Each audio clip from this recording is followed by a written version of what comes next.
신삼일이란 말이 있습니다. 뭘 한번 해보려고 하면 이 결심 별로 오래 가지 못한다는 거. 그래서 이제 이런 것들이 자꾸 쌓이게 되면 자신감을 잃어버리게 됩니다. 시작한 일을 제대로 맞춰본 적이 몇 번 있을까? 우리도 그런 것들을 한번 돌아보면 물론 이제 비교적 한번 시작한 일은 끝까지 잘 마친 사람들도 있지만 시작은 많이 했는데 끝은 못 보는 그런 경우들도 굉장히 많이 있습니다. 이렇게 되는 데는 여러 가지 이유가 있겠죠. 본인의 의지 문제도 있겠고 또 이걸 내 결심을 방해하는 그런 주위 환경들 때문에 그것을 못 이루는 경우들도 굉장히 많이 있습니다. 근데 이제 이런 일들이 비단 세상에서만 있는 것이 아니라 우리 영적인 삶 속에서도 이런 일들이 똑같이 나타나는 것을 많이 봅니다. 내가 하나님 앞에 은혜를 받고 이제부터는 좀 예배 생활 잘하고 기도 생활 열심히 하고 그리고 헌신하는 생활, 봉사하는 생활 열심히 잘 해보리라 그렇게 결심을 하지만 시간이 지나놓고 보면 또 그것을 이루지 못한 그런 우리의 연약함을 발견할 때가 굉장히 많습니다. 그래서 영적으로도 뭘 하나 결심하면 끝까지 해낸다는 것이 굉장히 어려운 일이구나 하는 것들을 우리가 많이 느낍니다. 자, 오늘 성경 본문에 보면요. 바벨론 포로 생활 70년 포로 생활을 마치고 돌아온 이스라엘이 이제 스룹바벨을 중심으로 해서 예루살렘 성전을 재건하게 되는데요. 무려 20년 만에 완공하게 되는 그 감격스러운 순간이 오늘 본문에 기록이 되어 있습니다. 예루살렘 본래 솔로몬이 지었던 예루살렘 성전은 얼마 걸렸죠? 혹시 아십니까? 한 7년 정도 걸렸어요. 그런데 지금 새로 짓고 있는 이 성전, 이걸 일명 스룹바벨 중심으로 지었다 해서 스룹바벨 성전이라고도 그렇게 말하는데 이 스룹바벨 성전은 20년이 걸렸습니다. 그러면 솔로몬 성전보다 더 잘 지었나? 그것도 아닙니다. 훨씬 초라해서 이 성전 봉헌식 때 많은 사람들이 좀 초라하게 여길 정도였습니다. 자, 그런데도 불구하고 왜 20년이 걸렸는가 하는 이야기입니다. 원래 이제 BC 538년에 고레스 왕의 허락으로 인해서 이스라엘 백성들이 이스라엘로 귀환하게 됩니다. 그때 처음으로 돌아온 사람 중에 지도자가 스룹바벨과 오늘 본문에 나오는 여호수아 두 사람이 나옵니다. 자, 이 두 사람을 중심으로 성전을 재건하는데 이때가 BC 536년입니다. 자, 일을 시작을 했는데 이제 갑자기 사마리아 사람들이 와서 방해를 하는 통에 성전이 16년간 중단이 되게 됩니다. 그러다가 오늘 본문에 지금 에스라 그리고 학개, 스가랴 이런 사람들이 등장해서 이스라엘 백성들이 다시 한번 힘을 내서 성전 재건을 하게 됩니다. 그래서 4년 만에 성전을 짓게 되지요. 그리고 지금 오늘 본문 에스라 끝부분에는 이제 그 내용이 나옵니다. 우리가 보았던 본문의 끝부분에는 함께 하나님 앞에 감사하며 즐거워하며 유월절과 무교절을 지키는 이제 그런 내용들이 나옵니다. 어쨌든 20년 만에 성전이 완공된 셈인데요. 이 긴 세월 동안 우여곡절을 겪으면서 과연 이 성전 완공을 눈으로 볼 수 있을까? 나이가 든 사람들은 더 그런 부분에 대해서 비관적이었습니다. 그렇지만 어쨌든 20년 뒤에는 드디어 완공을 하게 되었습니다. 자, 그런데 이제 이 20년 만에 완공된 그 성전을 보면서 이 성전 완공에 대한 평가를 에스라 기자가 어떻게 내리고 있냐 하면 이것은 전부 하나님이 하신 것이다 라고 그렇게 결론적으로 선포를 하고 있습니다. 어째서 이 일이 전적으로 하나님이 하신 일일까? 에스라 기자가 거짓말 할 리는 없고요. 자, 분명히 그런 근거가 있을 겁니다. 오늘은 우리가 말씀을 통해서 성전 완공, 스룹바벨 성전 완공이 어째서 하나님이 전적으로 하신 일인가 하는 근거를 우리가 좀 찾아보고 이 의미 속에 담겨져 있는 중요한 성전의 개념에 대해서 함께 말씀을 생각하려고 합니다. 자, 하나님은 어떻게 전적으로 하나님이 이 성전을 완성하셨는가? 네, 오늘 두 가지 말씀드립니다. 첫째는 이방 왕의 마음을 감동케 하심으로 성전을 완공했습니다. 한번 따라합시다. 이방 왕의 마음을 감동케 하셨습니다. 예, 그 14절 보면요. 예, 오늘 본문 에스라 다시 넘어갑니다. 에스라 6장 14절. 14절 말씀 우리 같이 읽겠습니다. 유다 사람의 장로들이 선지자 학개와 따랐으므로 성전 건축하는 일이 형통한지라. 이스라엘 하나님의 명령과 바사왕 고레스와 다리오와 아닥사스다의 조서를 따라 성전을 건축하며 일을 끝내되. 예. 14절 방금 읽은 데서 뒷부분 하반절을 보게 되면요. 성전 재건 완공의 결정적인 역할을 한 이방 왕 이름이 3명이 기록되어 있습니다. 첫 번째가 누구예요? 고레스, 두 번째가 다리오, 세 번째 아닥사스다. 이렇게 3명의 이름을 에스라 기자가 거론을 하고 있습니다. 이 세 사람들이 비록 이방 왕이지만 이스라엘 성전을 건축하는 데 있어서 지대한 공헌을 했다라고 생각을 했기 때문에 여기다가 기록을 한 겁니다. 자, 근데 사실 이 맨 마지막에 기록된 아닥사스다 왕은 고레스나 다리오 왕보다 80년 뒤의 사람이에요. 그러니까 성전 건축과는 아무 관계가 없는 사람이고, 오히려 느헤미야 1장에 보면 성벽을 건축하는, 성전이 아니라 성벽을 재건하는 일에 그때 도움을 줬던 왕이 아닥사스다 왕입니다. 근데 에스라는 생각할 때 성벽 재건도 성전 건축에 포함된다고 생각을 했기 때문에 80년 뒤에 이 왕의 이름을 끌어가지고 와서 여기다가 기록을 하는 것이죠. 그만큼 하나님의 성전을 세우는 일에 크게 기여했다라고 본인은 그렇게 생각하고 이름을 적은 것입니다.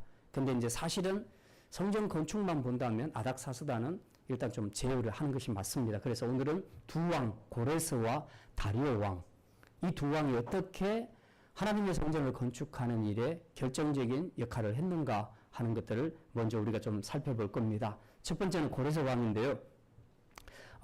이걸 좀 알려면 에스라 1장을 보시면 되겠습니다. 에스라 1장 앞부분으로 넘겨서 에스라 1장을 봅니다. 1장 1절부터 4절까지 내용을 보면요. 지금 고레스가 어떻게 기여했는가 하는 것을 알 수 있습니다. 제가 설명을 짧게 할 건데요. 우리 한번 읽어보겠습니다. 제가 1절 읽고 2절 읽고 그렇게 해서 교대로 교독을 하겠습니다. 1절부터 4절까지입니다. 바사왕 고레스 원년에 여호와께서 예레미야의 입을 통하여 하신 말씀을 이루게 하시려고 바사왕 고레스의 마음을 감동시키심에 그가 온 나라에 공포도 하고 조소도 내려 이르되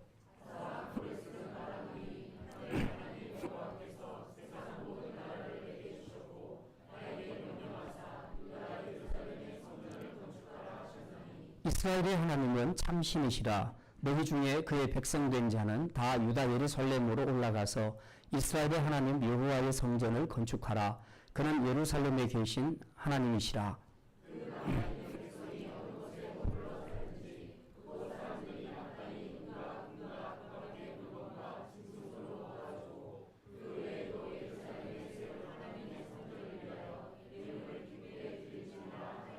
예, 고레스가 바사 왕인데요. 바사가 어느 나라입니까? 지금의 페르시아입니다. 지금은 이란이죠. 예, 페르시아 제국의 왕입니다.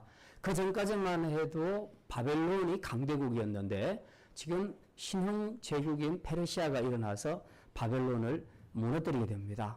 그때 결정적으로 정복한 왕이 바로 고레스 왕입니다. 제가 이란 비전 트립에 가서 고레스 왕의 무덤까지 갔었습니다. 그리고 거기서 같이 찬양하고 예배도 했는데요. 고레스 왕을 하나님께서는 나의 종이다 하는 그런 표현까지 쓰셨습니다. 예, 굉장히 예루살렘 성전을 건축하는 일에 또 이스라엘의 해방에 있어서 결정적인 역할을 한 왕이 바로 페르시아의 고레스 왕입니다. 자, 이 사람은 이전의 아수르와는 좀 다르게 굉장히 관용 정책을 많이 썼습니다. 그래서 식민지 사람들에게도 다 고국으로 돌아가서 생활할 수 있도록 그렇게 했었죠. 아수르는 우리가 알다시피 교차해서 생활을 합니다. 아수르 사람을 이스라엘에 데려오고 이스라엘 사람을 아수르로 데려가고 그렇게 해서 피를 섞어버리지요. 그래서 나온 것이 사마리아 사람이죠. 나중에 이제 사마리아 성 사람들의 방에도 나오는데 이 피를 섞이는 일이 있었기 때문에 아수르의 정책은 굉장히 강압적이었다. 예, 그냥 의도적으로 막 피를 섞어버리니까. 그런데 고레스 왕은 그렇지 않았습니다. 그래서 존중을 해줬고 그리고 관용 정책, 그 융화 정책을 썼습니다. 자, 그렇게 해서 이제 이스라엘 백성들에게도 돌아가서 자유롭게 자기 나라로 돌아갈 수 있도록 했고, 그리고 돌아가서 성전을 짓는 것도 다 허락합니다. 우리가 1절부터 4절까지 쭉 읽어보니까 고레스 왕이 진짜 이게 페르시아 왕이 맞나, 이스라엘 왕이 아닐까 싶을 정도로 그렇게 철저하게 이스라엘 편에서 모든 것을 다 편의를 제공을 해주지요. 예. 지금 바로 이제 이 부분입니다. 근데 고레스가 이렇게 한 것은 단지 정책 때문에만 그렇게 한 것은 아닙니다. 왜냐하면 종교 정책은 그렇게 할 필요가 없거든요. 그런데 오늘 본문에 보면 분명히 1절 하반절에 보면 이렇게 말씀합니다. 바사왕 고레스의 마음을 감동시키심에. 누가요? 예, 하나님 여호와께서 고레스의 마음을 감동시켰기 때문이라고 그렇게 성경은 기록하고 있습니다. 유다 백성들의 지금 생명을 쥐고 있는 이 정복국가의 최고 권력자인 고레스 왕의 마음을 하나님께서 감동시키셨다는 겁니다. 감동시키시니까 그가 마치 이스라엘 백성인 것처럼, 이스라엘 왕인 것처럼 이스라엘에게 너무 관용을 많이 베풀어주고 심지어 성전까지 짓도록 뒤에서 다 돕도록까지 그렇게 명령을 내렸던 것입니다. 그래서 고레스는 하나님께서 나의 종이다 라는 그런 표현을 쓸 정도로 그렇게 이스라엘이나 혹은 예루살렘 성전을 재건하는 일에 있어서 굉장히 결정적인 역할을 한 왕이다. 그렇게 우리가 알 수 있습니다. 자, 두 번째 언급된 왕이 다리오 왕이죠. 이 다리오 왕은 고레스 왕 이후에 한 15년, 16년 뒤에 즉위한 왕입니다. 자, 근데 이 16년 동안에 무슨 일이 있었냐 하면 이제 고레스 왕 때에 스룹바벨을 중심으로 많은 사람들이 돌아와서 예루살렘 성전을 재건하지요. 재건을 막 시작을 하려고 하는데 그때 방해꾼이 나타납니다. 누구냐 하면 사마리아 사람들입니다. 사마리아 사람들이 와서 스룹바벨에게 묻습니다. 요청을 하지요. 야, 너희들끼리만 성전 건축하지 말고 우리도 끼워주라. 우리도 같이 하자. 그러니까 스룹바벨이 거절합니다. 왜냐하면 하나님의 성전은 거룩한데, 그런데 사마리아 사람들은 지금 아수르와 이스라엘의 혼혈족입니다. 그러니까 정통 이스라엘 사람으로 볼 수가 없었던 거죠. 그래서 우리가 역대기를 공부할 때도 보면요, 역대기에서는 북이스라엘의 역사는 다 제외시키고 남유다 역사만 기록하고 있지 않습니까? 그 이유가 정통성은 남유다에 있다는 거죠. 이제 이런 이유 때문에 스룹바벨도 거절을 했던 겁니다. 너희는 지금 하나님의 백성이라 볼 수 없다.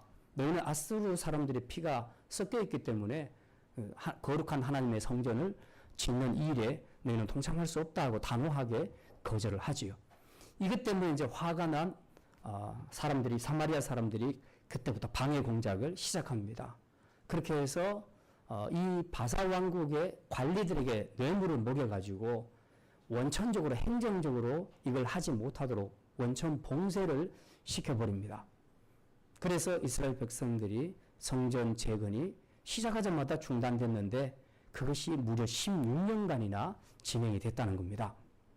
자, 이제 바로 그런 상황이죠. 그러다가 이제 오늘 본문에 나온 학개와 스가랴, 이 두 선지자가 이제 등장을 하면서 성전 재건이 다시 힘을 받게 되고 재개되는데, 이때도 출발이 여의치 않습니다. 바사의 관리들이 이스라엘에서 지금 예루살렘에서 다시 성전을 재건한다 하는 얘기를 듣고 이제 깜짝 놀라서 이제 막 따집니다. 그래서 이건 안 된다라고 그렇게 얘기하자 이스라엘 측에서는, 스룹바벨 측에서는 이제 그렇게 얘기를 하죠. 이거 원래 고레스 왕이 16년 전에 허락했던 일이다. 그렇게 해서 서로 옥신각신 논쟁을 벌이다가 그러면 나는 이 사실을 보고하겠다. 그래서 바사 관리가 당시 왕이었던 다리오 왕에게 이 사실을 문서로 적어서 다 보고를 올립니다. 그래서 이제 이 다리오 왕이 문서를 받아보니까 지금 예루살렘에서 성전을 짓고 있다는데 막으려고 하는데 이 사람들의 주장이 지금 옛날 고레스 왕 때 16년 전에 이걸 허락한 일이라고 주장을 한다 하니까 그러면 한번 찾아보자. 그렇게 해서 지시를 내려서 모든 문서 창고를 다 뒤지도록 했습니다. 그래서 이제 신하들을 풀어서 다 찾았더니 진짜 문서가 하나 나왔는데 거기 보니까 고레스 왕이 진짜 그 말 그대로 이스라엘 백성들을 해방시킬 뿐만 아니라 돌아가서 너희들이 예루살렘 성전을 마음껏 지어라. 우리가 후원하겠다. 그리고 모든 지역의 사람들은 이 일에 방해하지 말고 다 지원을 해주라 하는 그런 내용들이 이제 거기 다 나와 있었던 겁니다.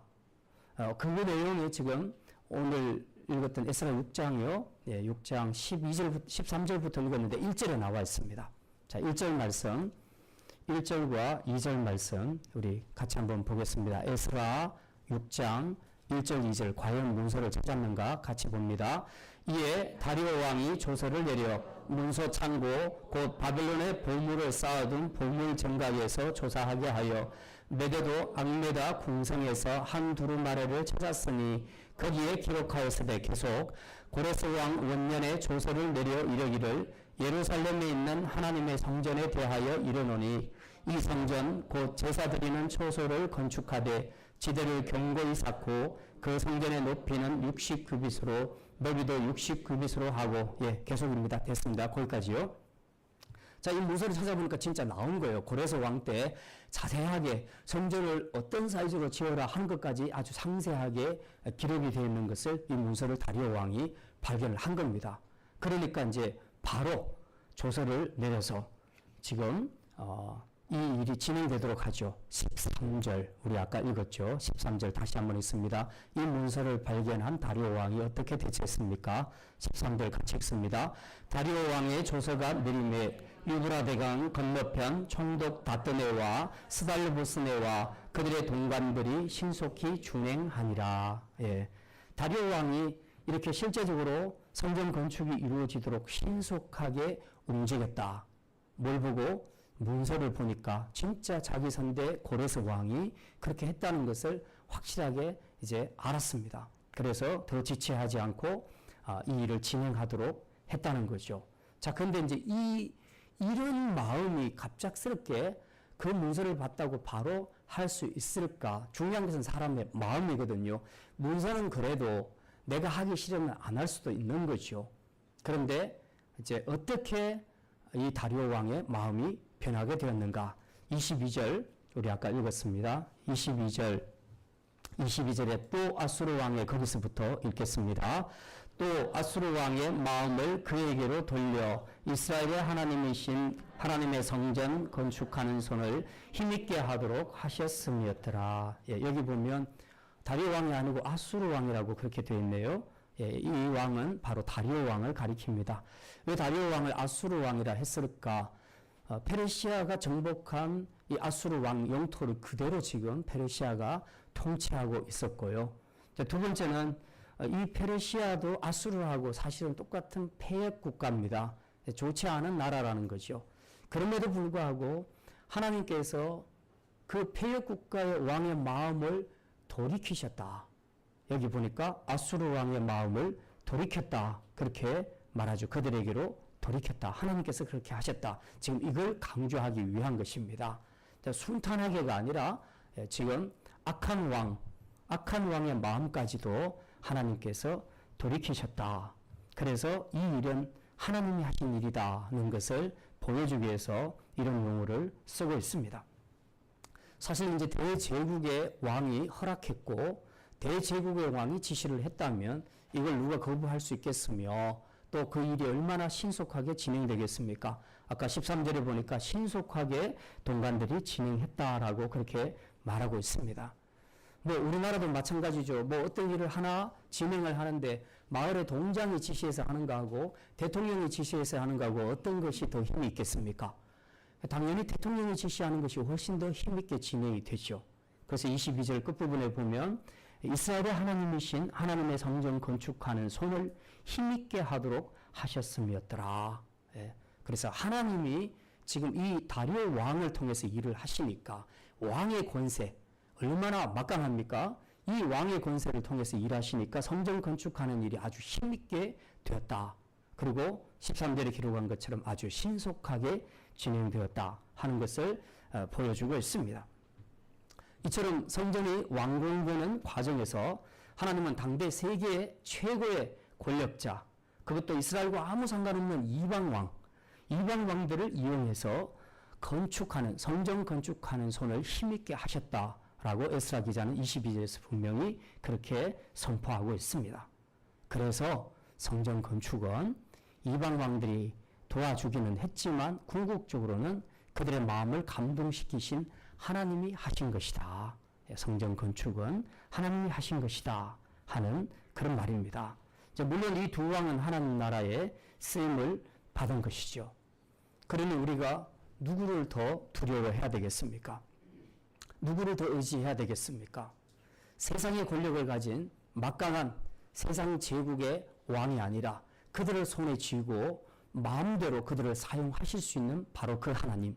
그 하나님을 우리가 더 두려워하고 그 하나님을 더 의지하는 것이 맞다는 말씀입니다. 그래서 에스라는 계속해서 지금 성전 건축은 사람이 한 것 같은데 사실은 하나님이 하셨다라는 것을 계속해서 강조하고 있습니다. 자, 이제 두 번째, 하나님께서 성전 완공을 하셨다는 것이 어떤 방법으로 하셨는가? 두 번째는 말씀 듣는 백성들의 마음을 감동케 하심으로 하셨다는 것입니다. 한번 따라합시다. 말씀 듣는 백성들의 마음을 감동케 하셨습니다. 예, 14절에 보면요, 예, 이렇게 기록이 되어 있습니다. 14절 우리 상반절만 같이 한번 읽겠습니다. 유다 사람의 장로들이 선지자 학개와 이도의 손자 스가랴의 권면을 따랐으므로 성전 건축하는 일이 형통한지라. 예, 유다 장로들, 지도자들이죠. 이들이 여기 보니까 학개 선지자와 스가랴 선지자의 권면을 따랐기 때문에 성전 건축이 형통해졌다라고 그렇게 말하고 있습니다. 자, 이게 무슨 말입니까? 구체적인 내용이 아까 우리 두 번째 보았던 학개서에 나와 있습니다. 우리 학개서 다시 한번 돌아갑니다. 학개서 1장, 우리 아까 12절부터 읽었는데요. 그 앞에 3절부터 9절까지 나와 있습니다. 다 읽지는 않겠습니다. 자, 학개 1장 3절부터 9절까지는 학개 선지자가 이스라엘 백성들이 하는 그 몇 가지 설교 중에 첫 번째 설교에 해당됩니다. 자, 배경은 어떤 것이냐 하면 이스라엘 백성들이 사마리아 백성들 방해 때문에 16년간 성전 재건을 중단했었습니다. 근데 이 16년간 지나는 동안에 마음에는 계속 그런 사모함이 있었는가? 그게 아니고요. 16년이 지나는 동안 점점 이스라엘 사람들의 마음속에 성전 재건에 대한 목표도 비전도 희미해지고 사라지기 시작했습니다. 그리고 그들이 하나님의 백성이다, 신정국가 백성이라는 정체성도 점점 상실해 가고 있었습니다. 그리고 그들이 하는 일이라고는 이제 자기 일만 열심히 해서 잘 먹고 잘 살자, 지금 이 일만 몰두하고 있었다는 사실입니다. 이때 학개 선지자가 나타나서 너희들 그렇게 하나님의 일에 대해서 나태하고 게으르고 이기적이고 인본주의적인 삶을 살면 안 된다 하는 아주 맹렬한 설교를 지금 퍼붓는 것이 3절에서 9절까지 기록이 되어 있습니다. 자, 이 설교 내용은 크게 두 가지로 요약을 할 수 있는데요. 하나는 죄에 대한 경고고 하나는 격려하는 내용입니다. 이 두 가지가 같이 들어가 있는데요. 먼저 죄에 대한 지적과 경고의 말씀입니다. 4절 우리 같이 한번 보겠습니다. 학개 1장 4절입니다. 이 성전이 황폐하였거늘 너희가 이때에 판백한 집에 거주하는 것이 옳으냐. 예, 판백한 집이라는 것은 당시 부자들이 그 짓던 초호화, 지금으로 말하자면 초호화 빌라에 해당되는 고급 주택입니다. 자, 하나님의 성전은 지금 황폐했죠. 지금 바벨론이 쳐들어와서 다 뭉개버린 그런 상태 그대로 있죠. 재건하려고 하는데 지금 중단되어 버렸지 않습니까? 그러니까 거의 황폐화되어 있는 상태입니다. 그런데 이스라엘 백성들은 거기에는 전혀 관심이 없고 하나님의 성전이 황폐하든지 말든지 우리가 잘 사는 것이 중요하다. 그래서 돈을 모아서 열심히 일해서 돈 모아서 초호화 빌라, 고급 주택을 짓는 일에 몰두했다는 것입니다. 지금 이제 학개가 이것 때문에 흥분해서 지금 이야기하죠. 성전이 이렇게 황폐됐는데 너희가 하나님의 백성이라 하면서 너희 집만 그렇게 초호화 빌라로 짓고 있냐. 지금 그렇게 호되게 꾸짖고 있습니다. 자, 학계가 지금 이렇게 말하는 것은 단지 집 문제가 아니죠. 정체성 문제고 신앙의 문제다. 어떻게 하나님이 계신 집은 저 모양으로 냅두고 너희들이 사는 집만 그렇게 번듯하게 짓고 고급 인테리어를 해서 그렇게 멋지게 짓고 살 생각을 하고 있냐? 어떻게 그럴 수 있냐? 하고 지금 꾸짖고 있습니다. 학계 선지자가. 그러면서 이제 계속 너희가 그렇게 살면 너희에게 어떤 결과가 올지 알아라. 그리고 경고의 말씀을 6절에서 주고 있습니다. 1장 6절 말씀, 학계 1장 6절 말씀 같이 읽습니다. 너희가 많이 부릴지라도 수확이 적으며 먹을지라도 배부르지 못하며 마실지라도 흡족하지 못하며 입어도 따뜻하지 못하며 일꾼이 삭슬받아도 그것을 구멍 뚫어진 전대에 넣음이 되느니라. 네. 지금 이게 저주의 설교죠. 계속 그렇게 한번 살아봐라. 열심히 한번 일해봐라. 너희들이 돈 벌 수 있는가? 너희들 내 앞에서 기도 제목 갖고 한번 기도해봐라. 내가 들어주기나 하는가? 너희는 망할 거야. 지금 학계 선지자가 아주 흥분해서 이스라엘 백성들에게 꾸짖는 그런 저주의 설교를 하고 있습니다. 자, 이게 이제 학계 선지자 설교의 전반부고요. 이제 후반부는 달라집니다. 그렇지만 학계는 이제 죄에 대한 설교만 하는 것이 아니라 또 격려하는 설교도 함께 하고 있습니다. 자, 8절 말씀 우리 같이 읽겠습니다. 1장 8절 말씀. 너희는 산에 올라가서 나무를 가져다가 성전을 건축하라. 그리하면 내가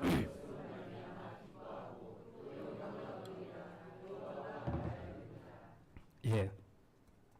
지금 학계 선지자가 이렇게 말합니다. 너희는 산에 올라가서 나무를 가져다가 건축해라. 성전을 건축해라.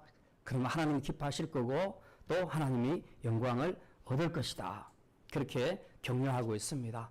지금 말하자면 설교에서 채찍과 당근을 같이 주고 있는 것이죠. 자, 이렇게 격려하는 설교 그리고 꾸짖는 설교 이 두 개를 나란히 줬는데요. 그랬더니 이스라엘 백성들이 어떻게 반응했는가? 자, 오늘 드디어 우리가 읽었던 그 12절입니다. 학계 1장 12절 어떻게 이스라엘이 반응했는가 우리 함께 보겠습니다. 12절과 13절 말씀 같이 읽습니다. 스알디엘의 아들 스룹바벨과 여호사닥의 아들 대제사장 여호수아와 남은 모든 백성이 그들의 하나님 여호와의 목소리와 선지자 학계의 말을 들었으니 이는 그들의 하나님 여호와께서 그를 보내셨습니다. 백성이 다 여호와를 경외하며 잠깐만요. 14절입니다. 네, 14절. 여호와께서 스알디엘의 아들 유다 총독 스룹바벨의 마음과 여호사닥의 아들 대제사장 여호수아의 마음과 남은 모든 백성의 마음을 감동시키심에 그들이 와서 만군의 여호와 그들의 하나님 공사를 시작했더니 예. 지금 여기 보니까 스룹바벨과 여호수아는 애초에 처음 스룹바벨 성전을 지으려고 했던 지도자들이었죠. 이들도 그렇고 또 함께한 백성들도 그렇고 학계 선지자의 설교를 들었습니다. 꾸짖는 저주의 설교도 들었고 그리고 격려하는 설교도 들었습니다.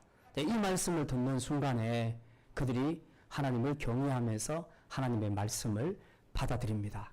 그리고 그렇게 된 이유를 보니까 14절에 하나님께서 이들의 마음을 감동시키셨기 때문에 그렇게 했다라고 그렇게 기록을 하고 있습니다. 사실 이제 우리가 설교를 들을 때에 자신의 죄를 지적하는 설교를 듣게 되면 굉장히 불편하지요. 예. 그리고 굉장히 화가 날 수 있습니다. 찔림은 받는데 사실 감동이 없는 경우들이 있습니다. 근데 이제 우리가 사도행전 2장에 보면요. 오순절 성령 강림이 임하고 난 다음에 베드로가 설교할 때 막 이스라엘 백성들의 죄를 지적하지요.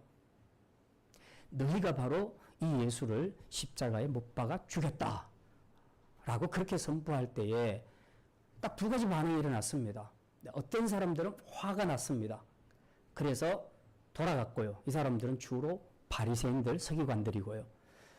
그리고 그 외 사람들은 이렇게 반응합니다. 형제들아, 우리가 어찌할꼬? 우리가 어찌할꼬? 그래서 하나님 앞에 회개하고 돌아오는 사람들이 있었습니다. 지금 이 분위기가 그런 분위기죠. 사실 꾸짖는 설교를 들을 때 기분 좋은 사람은 아무도 없습니다. 그럼에도 불구하고 이들은 감동을 받았습니다. 어떤 감동? 찔림의 감동을 받았습니다. 정말 그렇구나 하는 것을 깨달았다는 겁니다. 이게 찔림의 감동이죠. 이 찔림의 감동은 아무한테나 나타나는 것이 아니라 바로 성령의 역사가 있는 사람에게만 나타나는 것입니다.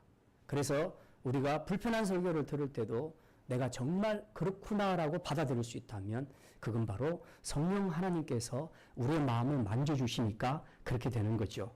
그래서 우리가 하나님의 말씀을 들을 때 성령의 역사는 굉장히 중요한 관건입니다.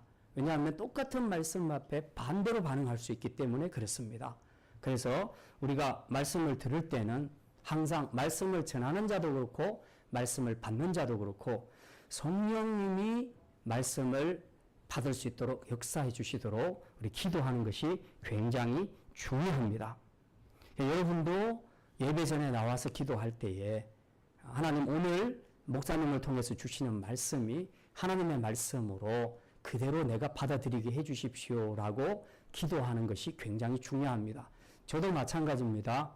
설교를 할 때, 준비를 할 때 내 말이 아니라 하나님의 대언자로서 말씀을 객관적으로 선포하게 해 주십시오. 그리고 나의 설교를 통해 성령이 역사하셔서 말씀을 깨닫게 해 주십시오. 그렇게 기도하는 것이 설교자로서 맞습니다. 제가 아무리 옳은 설교, 바른 설교를 했다 해도 성령께서 감동을 시켜주지 않으면 이 설교는 아무 소용이 없는 것입니다. 그래서 말씀을 듣는 자도 기도해야 되고 말씀을 전하는 자도 성령께서 역사하시도록 그렇게 기도로 준비하는 것이 옳다는 것입니다. 하나님 나라 역사는 그냥 관습으로 혹은 경력으로 되는 것이 아니라 성령의 감동으로 되어지는 것임을 믿으시기를 바랍니다. 그래서 실제로 학교의 설교를 듣고 감동받은 많은 백성들이 이렇게 반응을 합니다. 예, 에스라 6장, 이제 에스라로 다시 넘어갑니다. 좀 복잡하지만 같은 동시대에 같은 인물이었기, 같이 움직였던 인물이었기 때문에 그렇습니다. 에스라 6장 14절, 우리 상반절 아까 읽었죠. 유다 사람의 장로들이 선지자 학개와 이또의 손자 스가랴의 권면을 따랐으므로 성전 건축하는 일이 형통한지라. 예. 지금 학개의 설교를 받은, 학개의 설교를 통해 감동받은 이스라엘 지도자와 백성들이 이제 드디어 움직이기 시작했습니다. 성전 건축하는 일이 형통한지라. 무려 16년 동안 복지부동하면서 자기 일에만 몰두하던 지도자와 백성들이 그제서야 하나님의 성전을 건축하기를 시작했다는 것입니다. 이렇게 하니까 이제 성전 건축이 형통하게 되었다라고 그렇게 기록을 하고 있습니다. 결론은 뭡니까? 하나님 나라 사역, 하나님 나라 일이 형통하려면 성령의 감동이 있어야 된다. 성령의 감동 없이 사람의 감동과 사람의 감정과 사람의 의지로 일을 하게 되면 오래 버티지를 못합니다. 그러나 성령의 감동으로 하게 되면 모든 일이 형통하게 진행되고 오래 지속될 수 있습니다. 이게 바로 성령의 역사의 힘이라는 것입니다. 결국 이 힘으로 성전 건축은 순조롭게 끝낼 수 있었다고 14절에서 에스라는 그렇게 평가하고 있습니다. 결론적으로 성전 완공에 대해 내리는 에스라의 평가는 무엇입니까? 한마디로 전부 다 하나님이 하셨습니다. 전부 주님이 하셨습니다. 이 고백이었다는 것입니다. 무엇으로? 사람을 감동시키심으로. 이방 왕들도 감동시키시고 듣는 백성들의 마음도 감동시키셔서 감동을 통해서 지금 그들의 마음을 움직여서 이스라엘의 수건 사업이었던 성전을 완공시키셨다는 것입니다. 이제 이스라엘에게는 할 수 있는 것이 하나밖에 없습니다. 기뻐하는 일. 하나님이 하신 일, 하나님이 이루신 일을 보면서 기뻐하고 감사하는 일만 남아있던 것입니다. 자, 이제 세 번째입니다. 하나님께서 이제 구약의 이스라엘 성전을 이렇게 지으셨는데 아직 남아있는 중요한 성전이 하나 있습니다. 그게 바로 신약 시대의 성전입니다. 우리 몸의 성전도 성령이 완성하실 것입니다. 한번 따라합시다. 우리 몸의 성전도 성령이 완성하실 것입니다. 예. 스가랴 4장 6절에 이렇게 기록이 되어 있습니다. 이거는 좀 중요한 구절이니까 한번 찾아보겠습니다. 스가랴 성경 구약 맨 끝에 학계 다음에 학계 스가랴 말라기인데 스가랴 4장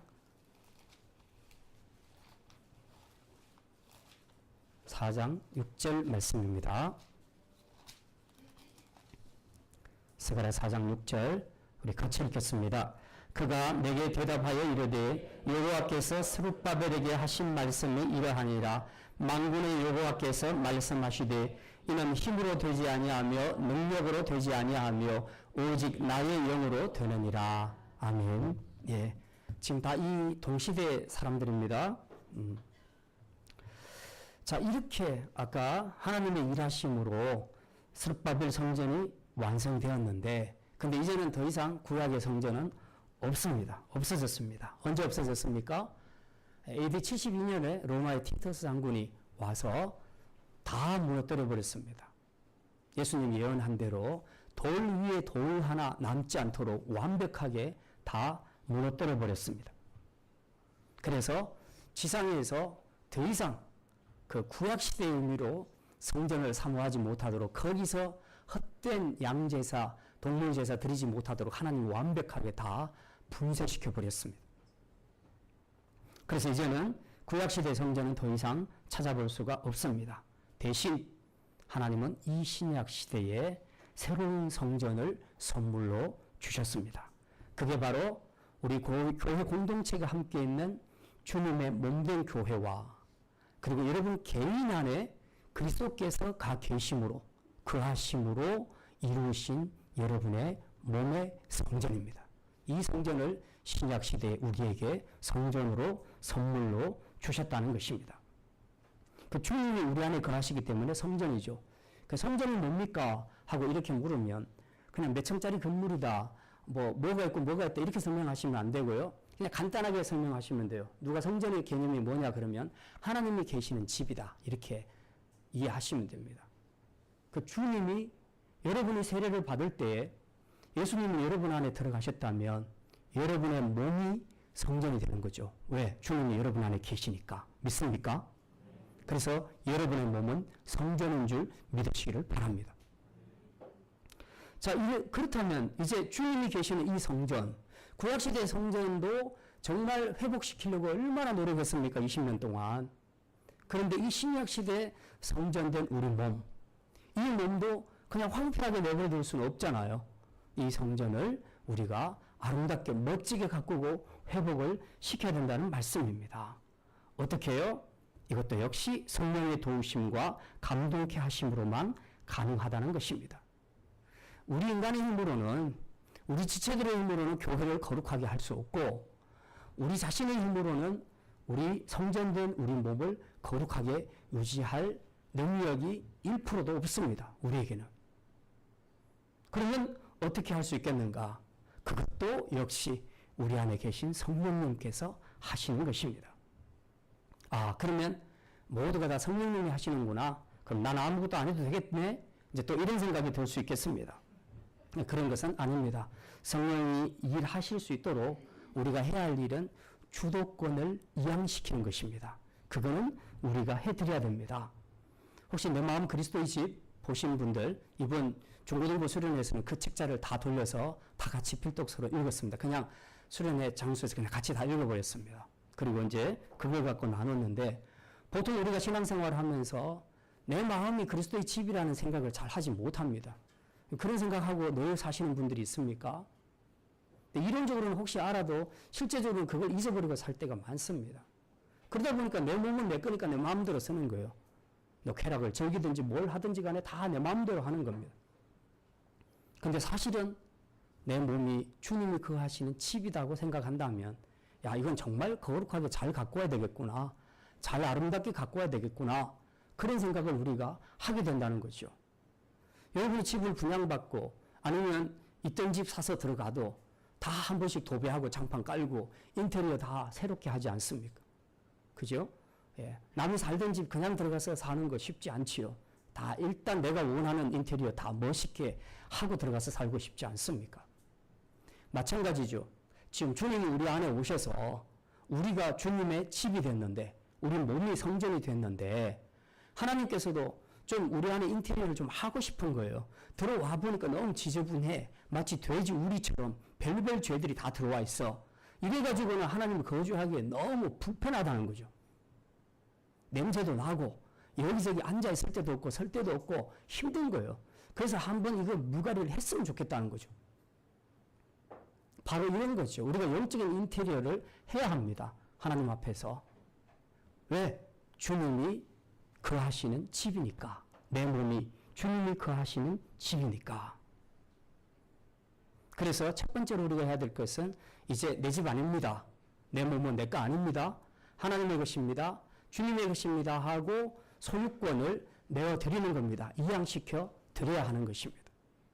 그러면 이제 주님이 그 이양권을 받으면, 주도권을 받으면 내 인생을 내가 사는 것이 아니라 주님이 살게 되는 것입니다. 바로 이런 삶이 이루어지게 될 때 우리의 성전은 정말 얼마나 아름답고 거룩하게 세워져 갈 수 있겠습니까? 바로 이거지요. 스룹바벨 성전을 완성하신 것은 전적으로 하나님이 하셨다. 하나님이 어떻게 사람을 감동시켜서 하셨다라고 이야기할 때 자칫 오해하기 쉬운 부분이 바로 그겁니다. 아, 하나님이 고레서도 감동시키고 다리오도 감동시키고 설교를 듣는 이스라엘 백성들도 다 감동시켜서 했구나. 그러니 뭐 할 게 없네? 내가 뭐 할 게 없네? 하나님 다 하셨네? 라고 생각하는 순간에 나 아무것도 할 게 없네 하고 가만히 있을 수 있다는 겁니다. 그게 아니라는 거죠. 이들이 받은 감동은요, 기계적인 감동이 아니에요. 나는 하기 싫은데 가만히 있는데 하나님이 쑥 감동을 집어넣어서 너 감동 받아. 그리고 이렇게 움직여. 그렇게 해서 기계적으로 그렇게 순종하고 성전 재건에 힘썼던 것이 아니라는 겁니다. 하나님이 주신 감동은 인격적인 감동입니다.